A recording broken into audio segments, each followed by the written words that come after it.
বউ কথা কও কি আমি কবে হইমু বাপ আমার কানে কইয়া দাও পোলা যখন বাজান কইয়া ডাক দিব রে মনের সুখে আমি তখন পাগল হইমু রে ওগো স্বামী কও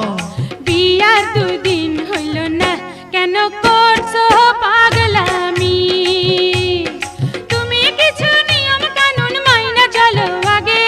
পোলা পানের মুখ দেখিতে ধৈর্য ধরন লাগে ও বউ কথা কও কি আমি কবে হইমু বাপ আমার কানে কইয়া দাও